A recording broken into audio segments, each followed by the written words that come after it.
Hey, welcome back to my channel. If you're new here, my name is Anna and I really like talking about music. Growing up, there were two things that I did not have a choice in. One was that I was to support Chelsea. If I chose any other team, it would result in me sleeping in the garage.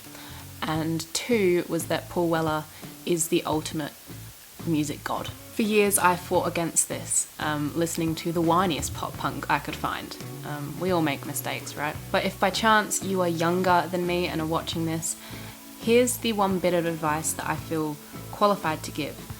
The sooner that you realise that your parents are actually usually right and are actually pretty cool people, the easier life will be and probably more interesting. It always had a presence in my life, but it wasn't until I was like 17, 18 that I really dove into mod culture, and now it's like one of the biggest love affairs of my life. Now I've got to say, I'm a little nervous to make this video just because in the past, unfortunately what I've experienced in a lot of mod groups, either on Facebook or Instagram or wherever, when I do try and put myself out there, I usually just get a lot of attention from older men either wanting to comment on my appearance, which is gross, or telling me to shut up, get off the internet, I don't know what I'm talking about, I'm too young and I'm not ever going to be part of the mod community.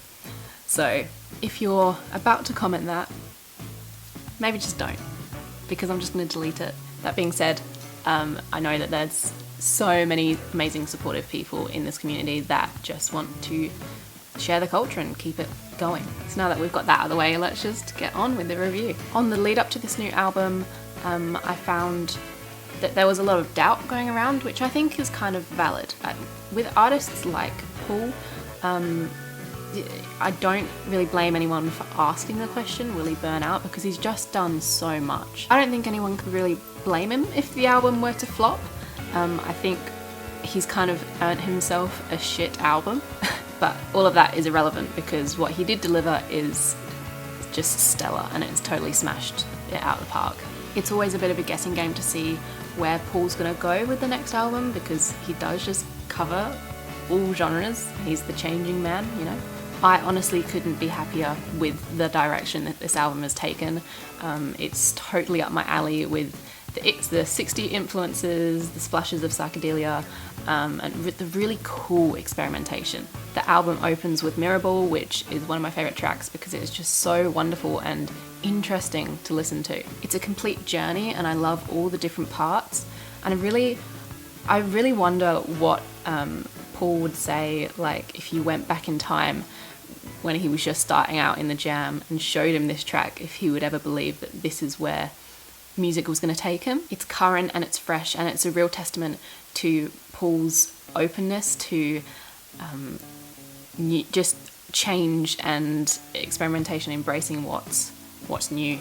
I read that it was actually written during the process of True Meanings, the last album, and he wasn't really that keen on it, was going to just leave it as a B-side, but people convinced him how brilliant it is, and then it just became this centerpiece for the new album, which I'm just so happy about. There's definitely some tracks on there that hark back to his older works, like I'd say Old Father Time and Village, just with their soul influences and the way the instrumentation is constructed, but still has this really fresh, new pop feel to it. I really love the track More. It's got that soul jazz vibe. I just really love longer songs that allow for it to build up slowly and for the instruments to really experiment with the rhythm. What I wouldn't do to bring back Bill Withers and have them both play this song. Can you imagine? Oh my god.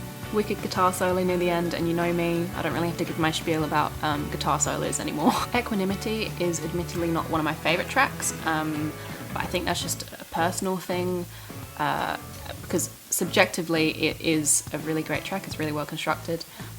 Yeah, I don't vibe with it, but let me know what you think of that track. My two absolute favourite tracks on the album actually follow Equanimity, and they are Walking and Earthbeat.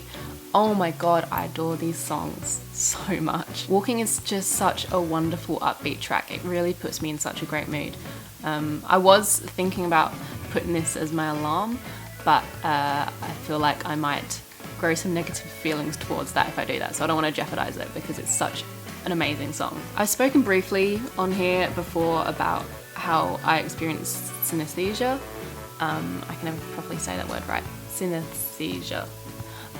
Which, if you don't know, is when one sense triggers another sense. So some people feel certain sensations when they smell something, or people like me, we see sounds, if that makes sense. So in my mind, I see colours and movements and shapes. A lot of the time it doesn't really make sense. Like with a lot of Motorhead songs, I see baby blues and lavenders and silvers, which, doesn't make much sense. But with Walking, it's one of the songs that really I feel makes sense. All I see is like gold and peach and champagne, and it's all bubbling and swirling together, and it's just really beautiful imagery. And then Earthbeat is like lime green and maroon, so again, doesn't make much sense. Earthbeat is such an eclectic and powerful mix of genres. It is just stunning. The soul and the electronic elements and the string section, you know how I feel about string sections in contemporary music, it's just bloody marvellous. The backup singing and the synths, and oh my god, the bridge is so amazing. That's one of the things that really took me back, was the bridge and Paul's vocals in it. It's just like, it's so pop, but pop done in a really good way. Another thing I really love in albums is when they flow properly, and the way that Earthbeat goes into rockets is so seamless, so that was done so well. Another notable track is Fourth Dimension, just like funk, jazz, experimental genius. It's so clever. I'll Think of Something is just so lovely and pleasant, and a really nice way to end off the album. I prefer slower, quieter songs at the end of albums to finish them off. It rounds it off nicely and sort of completes your listening experience, but with I'll Think of Something, kind of makes you want to go back and do the whole thing again. Would I classify this as one of Weller's best works? Yes, absolutely, 100%. It just proves that there is seriously no age limit to innovation. You can still push your own abilities and reinvent no matter how established or emerging you are. Weller has been really open about how he's been in a much better headspace the past few years, and I think that this album is a really lovely reflection of that, and I can't wait to see what he does next. This is a solid 10 out of 10 album. I would highly recommend it to anyone of all genre preferences, because I think there's something truly for everyone in there. This has been a little shorter than my usual reviews. I'm just trying to play around with what holds people's attention the most. So yeah, let me know what you think of this format.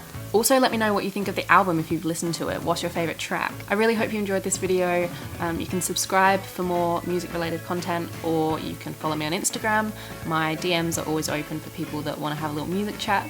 So yeah, thanks for watching, and I will hopefully see you in next week's video.